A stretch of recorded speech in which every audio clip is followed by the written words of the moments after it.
నిన్నటి ఆయుధాలతో నేటి యుద్ధం జయించలేం. ఇది chief of Indian defence staff చేసిన కామెంట్. ఈ కామెంట్లలో ఆయన ఉద్దేశం ఏంటి? ఈ వ్యాఖ్యలు మనం ఎలా అర్థం చేసుకోవాలి? గత ఆపరేషన్ సింధూర్లో భారత్ పాక్ ని నిలువరించడానికి గల కారణం ఏంటి? చైనా వెపన్ సపోర్ట్ కూడా ఉండి పాక్ చేతులెత్తేయడానికి గల రీజన్ ఏంటి? టర్కీ యుఎస్ సహకారం ఉండి కూడా పాకిస్తాన్ ఎందుకలా వెనక్కి తగ్గింది? Let's watch.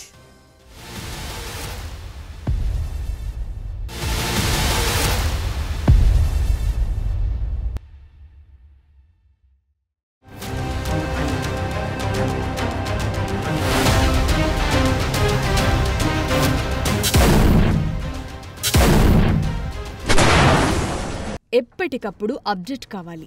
కొత్త టెక్నాలజీ పరాయి వారిది కారాదు. ఆయుధం ఏదైనా సరే మనమే ఓన్గా తయారు చేసుకోవాలి. ఇతరుల టెక్నాలజీ ఎంతైనా ఇతరులదే కాబట్టి వారిపై ఆధారపడడం తగ్గించుకోవాలి.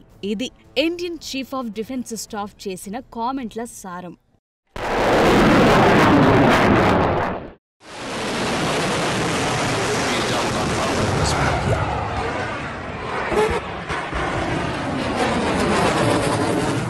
Indian chief of defence staff Anil Chauhan మాటల్లో అర్థమేంటని మరింత డీటెయిల్డ్ వెర్షన్లోకి వెళితే ఆయన ఒక స్పష్టమైన ప్రకటన చేశారు. అదేంటంటే రేపటి టెక్నాలజీని వాడి ఇవాల్టి యుద్ధం చేయాలి. నిన్నటి ఆయుధాలతో యుద్ధం గెలవలేం అంటారాయన. ఢిల్లీలో జరిగిన ఒక వర్క్షాప్లో పాల్గొన్న సిడిఎస్ అనిల్ చౌహాన్ ఈ రకమైన కామెంట్లు చేశారు. మరీ ముఖ్యంగా ఆపరేషన్ సింధూర్ వంటి కీలకమైన మిషన్లలో పాల్గొనేటప్పుడు ఈ జాగ్రత్త అత్యవసరంగా చెప్పారాయన.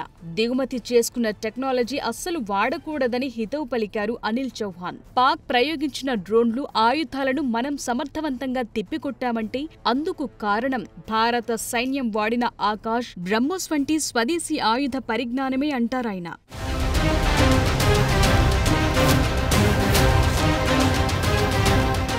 అది పాక్ డ్రోన్లను టర్కీ నుంచి, ఇతర సాంకేతిక పరిజ్ఞానాన్ని చైనా నుంచి ఇంపోర్ట్ చేసుకుందని, ఈ పరాయి పరిజ్ఞానమే ఆ దేశాన్ని యుద్ధంలో తోకముడిచేలా చేసిందని అంటారు సిడిఎస్ అనిల్ చౌహాన్. ఈ కామెంట్లలో కొన్ని విషయాలను విశ్లేషిస్తే చైనా ఇచ్చిన ఎయిర్ డిఫెన్సెస్ సిస్టమ్, భారత్ వాడిన రఫేల్ యుద్ధ విమానాల్లోని AI డెకాయిలైన ఎక్స్ గార్డ్ల ద్వారా భారీ ఎత్తున తిప్పికొట్టిన మాట వాస్తవం. ఒక సమయంలో మన డమ్మీలను అసలైన విమానాలుగా భావించి తమ అడ్రస్ తామే తెలియజేసుకుని భారత్ నుంచి దారుణంగా దెబ్బతింది పాక్ వాడిన చైనీస్ టెక్నాలజీ.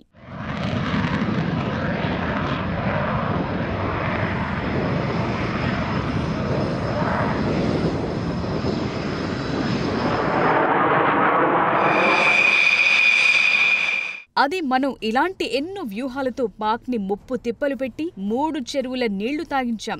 భారత్ కొన్ని ఆయుధాలను దిగుమతి చేసుకున్న మరికొన్నిటిని రష్యన్, ఇజ్రాయిల్ సాంకేతిక సహకారంతో ఓన్ మేడ్ వెపన్స్ తయారు చేసుకోవటం వల్ల వాటిపై మనకంటూ ఒక పట్టు ఏర్పడింది. దీంతో వీటి వాడకంపై మనం గట్టి కమాండ్ కలిగి ఉన్నామని అంటారు సిడిఎస్ చౌహాన్.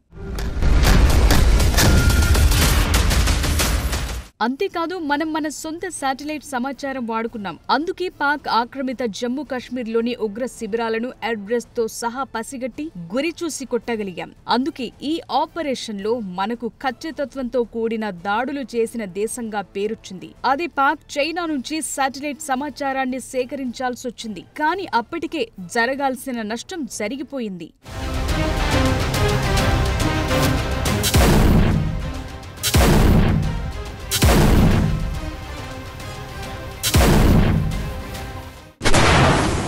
ఓవరాల్ గా సిడిఎస్ అనిల్ చౌహాన్ చెప్పే మాటలేంటంటే యుద్ధమంటూ వచ్చాక ఇరు పక్షాలకు నష్టమైతే తప్పక కలుగుతుంది. అయితే ఎవరెంత తక్కువ నష్టానికి యుద్ధం ముగించారన్నది అత్యంత కీలకంగా మారుతుంది. ఆపరేషన్ సింధూర్ కన్నా ముందే పాక్ ఆయుధాల లేమితో అల్లాడుతోన్న రిపోర్ట్స్ అందాయి. ఉక్రెయిన్ కి తన మందుగుండును ఎక్కువగా సరఫరా చేయటంతో యుద్ధ సమయానికి ఆ దేశం చెంత 4 రోజులకు మాత్రమే సరిపోయే సరుకుంది. అలాగని పాక్ తక్కువ తినలేదు. ఇటు టర్కీ నుంచి డ్రోన్ల సాయాన్ని, అటు చైనా నుంచి PL 15,000 సాయాన్ని పొందింది.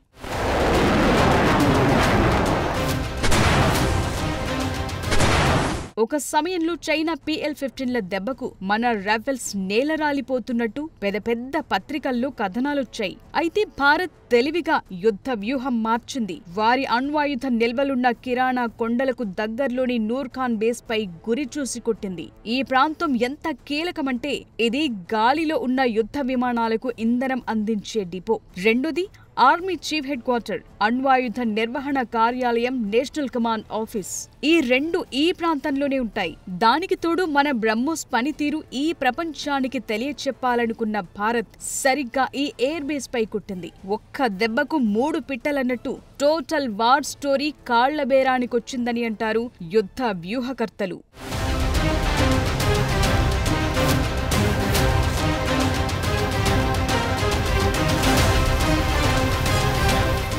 పాక్ చేతగానితనం వల్ల చైనా ఆయుధ సామర్థ్యం మాత్రమే కాదు, అమెరికా యుద్ధ విమానాలకు కూడా చెడ్డ పేరొచ్చింది. దీంతో 2 దేశాలు ఈ ఆపరేషన్లో దారుణంగా దెబ్బతిన్నాయి. దీనంతటికీ కారణం అనిల్ చౌహాన్ చెప్పినట్టు ఆయుధ తయారీలో పాక్కి సొంత తెలివి లేకపోవటం, వారికంటూ తగిన యుద్ధ వ్యూహం లేకపోవటమే అన్నది అనిల్ చౌహాన్ కామెంట్ల సారం.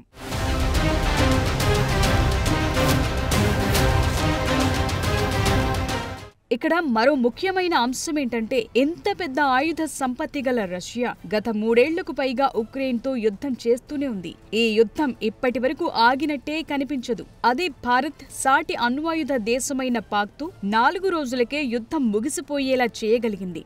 మన స్వదేశీ ఆయుధ సామర్థ్యంతో పాటు వ్యూహరచన సామర్థ్యం కూడా కీలకమైంది అంటారు నిపుణులు. కారణం, భారత్ ఎప్పుడూ సుదీర్ఘకాల యుద్ధాలను కోరుకోదని, అలా చేయటం వల్ల దేశ ఆర్థికాభివృద్ధి మందగిస్తుందని, రక్షణ రంగంలో ఆటోమేషన్ విషయంలో అత్యంత అప్రమత్తంగా ఉండాలని అంటారు అనిల్ చౌహాన్ వంటి నిపుణులు.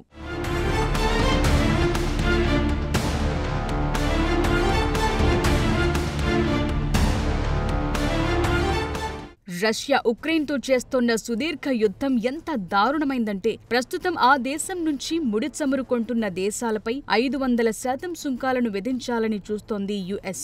అంతేనా, ఉక్రెయిన్తో 10 ఏళ్ల పాటు ఖనిజాల తవ్వకానికి ఒప్పందం చేసుకుంది. అంటే ఎటు చూసినా సుదీర్ఘ యుద్ధం 2 దేశాలకు ఏమంత మంచిది కాదన్న విషయం తేటతెల్లమవుతూనే ఉంది.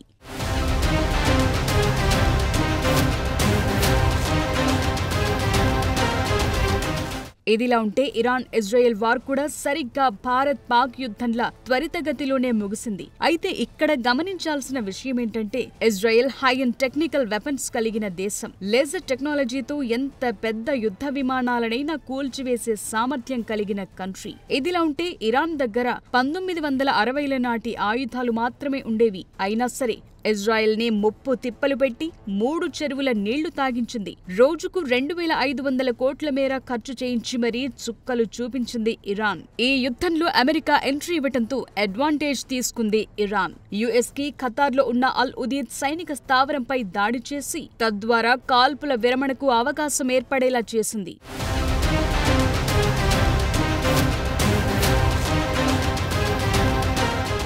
ఇరాన్కి కావచ్చు, భారత్కి కావచ్చు, యుద్ధాలను ఇంత సులువుగా ముగించగలగటానికి వ్యూహాలే ఎక్కువ పనిచేశాయని చెప్పాలి. అదే పాక్ వెనుక ఇటు చైనాతో పాటు అటు US కూడా పెద్ద ఎత్తున సపోర్ట్గా నిలిచాయి. సరిగ్గా అదే సమయంలో ఇజ్రాయెల్ వెనుక అతి పెద్ద బంకర్ బస్టర్ బాంబులు వెయ్యగల అమెరికా ఉంది. అయినా సరే లెక్క చెయ్యక భారత్, ఇరాన్ ఆయుధాలతో పాటు వ్యూహాలకు మరింత పదును పెట్టడం వల్లే ఈ యుద్ధాలు ముగిశాయని చెప్పాలంటారు నిపుణులు.